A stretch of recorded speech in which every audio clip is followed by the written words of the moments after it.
Hello everyone, in this video I will be covering the topic income and other criteria.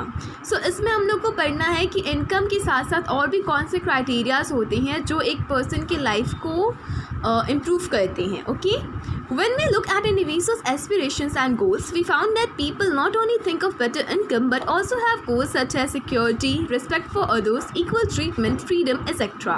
in mind. Similarly, when we think of a nation or a region, we may beside average income think of other equally important attributes. So यहाँ पे हमें बोलता है कि जब हम किसी individual aspirations की बात करते हैं, होप्स की बात करते हैं, गोल्स की बात करते हैं, सो हमने देखा कि एक मतलब इनकम के अलावा भी जो है एक इंडिविजुअल और भी बहुत सारे क्राइटेरियाज को देखता है, जैसे कि इक्वल स्टेटस होना, respect for others, freedom, security, equality और भी बहुत सारी चीज़ें. इसी तरह जब हम किसी नेशन या किसी रिलीजन के बारे में बात करते हैं, सो एवरेज इनकम के साथ साथ और भी क्राइटेरियाज होती हैं जो इम्पॉर्टेंट एट्रीब्यूट्स है, जो कि इम्पोर्टेंस रखती हैं एक नेशन के डेवलपमेंट के लिए. जैसे कि हमने पढ़ा था कि वर्ल्ड बैंक जो है वो एवरेज इनकम के बेसिस पे किसी भी कंट्री को क्लासीफाई करता है कि वो डेवलप है या अंडर डेवलपिंग है या लेस डेवलप है. सो ये जो क्राइटेरिया वर्ल्ड बैंक के द्वारा यूज़ होता है, इसके साथ साथ और भी बहुत सारे एट्रीब्यूट्स होते हैं जो कि एक कंट्री को डेवलप या अंडर डेवलप करने कैटेगरी में डिवाइड करने के लिए यूज़ होता है. What should this attribute be? So यहाँ पे हमसे पूछता है कि ये सारे एट्रीब्यूट्स क्या हो सकते हैं. Let us examine this through the table. Example table 1.3 gives the per capita income of Maharashtra, Kerala, Bihar. Actually, these figures are the per capita net state domestic product at current prices for 2012 and 13. Let us ignore what this complicated term exactly means. Roughly, we can take it as per capita income of the state. We can find the other three. Maharashtra has the highest per capita income and Bihar is at the bottom. So यहाँ पे table 1.3 में जो है हमें दिया हुआ है कि महाराष्ट्र, केरला और बिहार तीन स्टेट्स के बारे में कि वहाँ का पर कैपिटा इनकम क्या है. सो हम लोग यहाँ पे देख सकते हैं कि महाराष्ट्र का पर कैपिटा इनकम दिया हुआ है 1,04,000. ओके, बट अभी के अकॉर्डिंगली अगर चलें, यानी according to 2014 and 15 I think. So ये जो हमारा डेटा है वो 2012 एंड 13 का हमारे बुक में दिया है, बट करेंटली ये डिफ़र करता है, तो इसीलिए मैंने वहाँ पे उसे कट करके करंट डेटा लिखा है. बट क्योंकि हमें इसे पढ़ना है 12 एंड 13 के बेसिस पे ही, सो हम इसी जो पर कैपिटा इनकम जो बुक में प्रिंटेड है उसी को लेकर पढ़ेंगे. और जो मैंने लिखा है जैसे पर कैपिटा इनकम या जो भी नंबर्स जो चेंज हुए हैं अभी, ऑफकोर्स डेवलपमेंट हुआ है इंडिया में, सो ऑफकोर्स नंबर भी वेरी करेंगे. तो ये जो नंबर चेंज हुआ है वो जनरल नॉलेज के लिए है. ठीक है, यहाँ पे हम लोग देख सकते हैं कि महाराष्ट्र का जो पर कैपिटा इनकम है वो बहुत ज़्यादा है और बिहार का जो है कम है. This means that on average a person in Maharashtra earned 1,04,000 in 1 year, whereas on average a person in Bihar would earn only around 27,200. So यहाँ पे कहता है कि अगर हम देखें तो महाराष्ट्र में जो लोग हैं वो 1,04,000 रुपये ईयरली जो है वो अर्न करते हैं. बट वहीं अगर हम बिहार की बात करें तो बिहार में बस 27,200 जो है एक इंसान का एवरेज इनकम है ईयर का. So, if the per capita income were to be used as a measure of development, Maharashtra would be considered the most developed and Bihar be the least developed state of these three. यहाँ पे कहता है कि अगर हम लोग सिर्फ पर कैपिटा इनकम के बेसिस पे किसी भी स्टेट को डिवाइड करते हैं, इन तीनों में से अगर किसी स्टेट को डिवाइड करते हैं, तो हम लोग इस कंक्लूजन पे आएंगे कि महाराष्ट्र जो है वो काफ़ी ज़्यादा डेवलप्ड है और जो बिहार है वो डेवलप्ड नहीं है. Now, let us look at certain other data pertaining to these states given in table 1.4. So यहाँ पे हमें टेबल 1.4 पे ध्यान देना है कि ये हमें क्या इन्फॉर्मेशन दे रहा है. सो यहाँ पे टेबल 1.4 है, इसमें स्टेट्स के नेम दिया हुआ है, उसके बाद इन्फेंट मोरालिटी रेट दिया है, लिटरेसी रेट दिया है, नेट अटेंडेंस रेशियो दिया हुआ है और उसके हिसाब से हमें फिगर्स दिए हुए हैं 2009 एंड 10 के. और डिफरेंट ईयर्स की है. लिटरेसी रेट 2011 का है, इन्फेंट मोरालिटी रेट जो है 2012 का है. तो डिफरेंट ईयर्स का जो है वो हमें नंबर्स दिया हुआ है. ठीक है, सो यहाँ पे अगर हम बात करें इन्फेंट मोरालिटी रेट, सो इसका एक्सप्लेनेशन दिया हुआ है नीचे, अगर आप ध्यान से देखिए. सो इसे हम लोग इन्फेंट मोरालिटी रेट को IMR भी बोलते हैं. सो इसका जो मतलब इन्फेंट मोरालिटी रेट क्या होता है अगर एग्ज़ाम में आ जाए, सो हमें ये लिखना है कि यहाँ पर दिया हुआ है indicates the infant mortality rate indicates the number of children that die before the age of 1 year has the proportion of 100 live student born in the particular year. Children born in the particular year. तो यहाँ पे कहता है कि infant mortality rate का मतलब है कि एक ऐसा बच्चा जो कि मर गया हो 1 साल से पहले और उसके प्रोपोर्शन लिया जाता है, उसका प्रोपोर्शन लिया जाता है 100 चिल्ड्रन से जो कि उसी ईयर में जिनका बर्थ हुआ हो. ठीक है. उसके बाद है लिटरेसी रेट.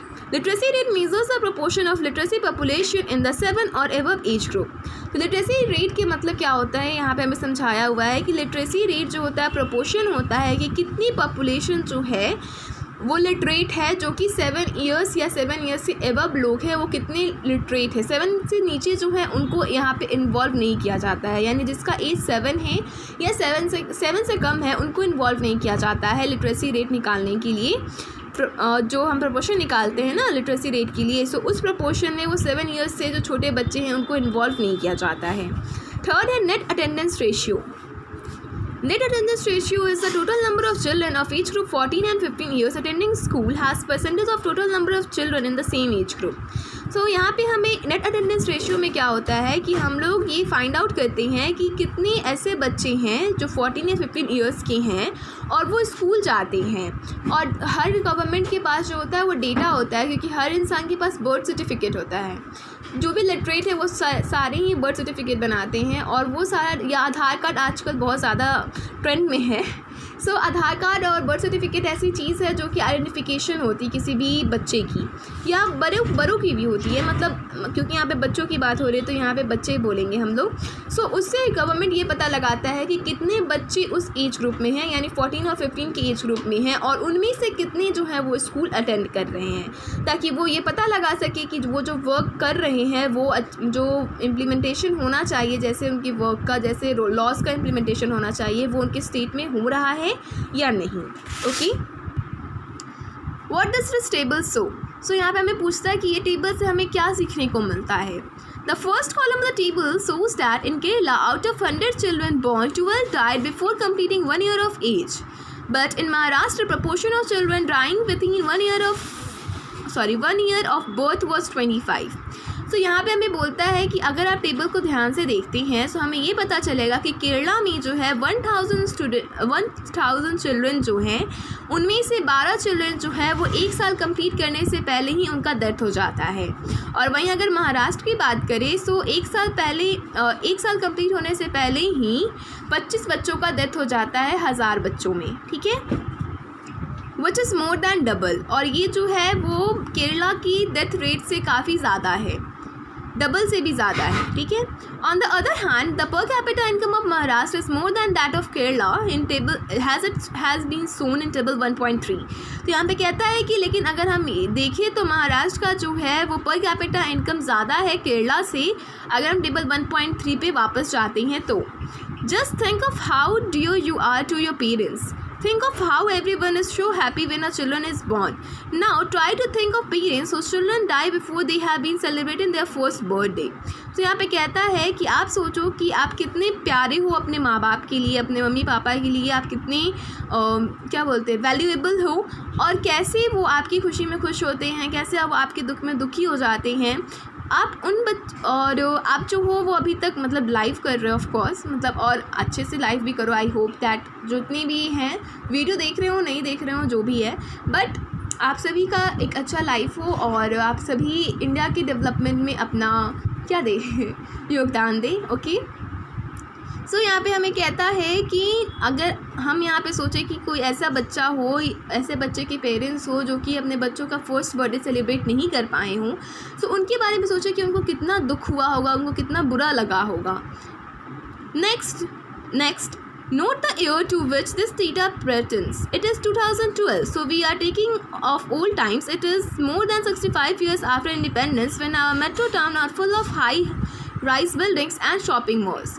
यहाँ पे कहता है, और ये भी कब हो रहा है 2012, क्योंकि ये डेटा जो 2012 के अकॉर्डिंगली है. सो यहाँ पे कहता है कि 2012 में भी देखिए कि 65 ईयर्स इंडिपेंडेंस के बाद भी, इतनी हाई बिल्डिंग्स होने के बाद भी, इतने शॉपिंग मॉल्स होने के बाद भी, फिर भी ये प्रॉब्लम जो है वो अभी तक शॉर्ट आउट नहीं हो पाया है. The problem does not and with infant mortality rate. तो यहाँ पे कहता है कि ये जो प्रॉब्लम है सिर्फ इन्फेंट मोर्टेलिटी रेट के साथ नहीं है. The last column of the table 1.4 shows that about 2/3 of the children aged between 14 to 15 in Bihar are not attending school beyond class 8. यहाँ पे कहते हैं कि लेकिन बस यही एक प्रॉब्लम नहीं है. अगर हम टेबल 1.4 में लास्ट कॉलम में देखें तो 2/3 यानी अगर किसी बच्चों का ग्रुप है उसको हम 3 भाग में बांट दें तो उस 3 भाग में से 2 भाग के जो बच्चे हैं जो कि 14-15 ईयर्स एज के हैं बिहार में, वो स्कूल अटेंड नहीं करते हैं. वो क्लास 8 तक ही स्कूल में जाते हैं, पढ़ते हैं, उसके आगे वो नहीं पढ़ते हैं. This means that if you went to school in Bihar more than 2/3 of your class would be missing. यहाँ पे कहते हैं कि अगर आपका बर्थ जो होता है वो बिहार स्टेट में होता है तो आप बिल्कुल भी फ्री रहो कि आप 2/3 जो है ही स्कूलिंग कर पाओगे, उससे ज़्यादा नहीं कर पाओगे. दोज हु हैव मतलब अगर आप किसी गवर्नमेंट स्कूल में पढ़ते हो तो, क्योंकि अगर प्राइवेट स्कूल है तो वो तो आपसे मनी लेगा और फिर आपको पढ़ाएगा ही. मुझे जहाँ तक लगता है, I am not sure about it. Those who could have been in school are not there. If this happened to you, would you like to be able to read what you are reading now? तो यहाँ पे कहते हैं कि अगर और जो बच्चे का नाम भी अगर कोई ऐसा है जो एडमिशन करा चुका है बट वो ऐसे स्टूडेंट्स हैं कि वो कभी स्कूल ही नहीं आए, बस उनका एडमिशन हो गया बट वो स्कूल नहीं आते हैं पढ़ने. सो आप सोचो कि अगर कोई इंसान पढ़ नहीं सकता है, अगर आपको अच्छी सी एजुकेशन नहीं मिली होती तो क्या आप अभी ये बुक पढ़ पा रहे होते? सो ये क्वेश्चन हमसे पूछता है. इसके बाद जो है हम लोग आगे का टॉपिक नेक्स्ट वीडियो में पढ़ेंगे. Thank you.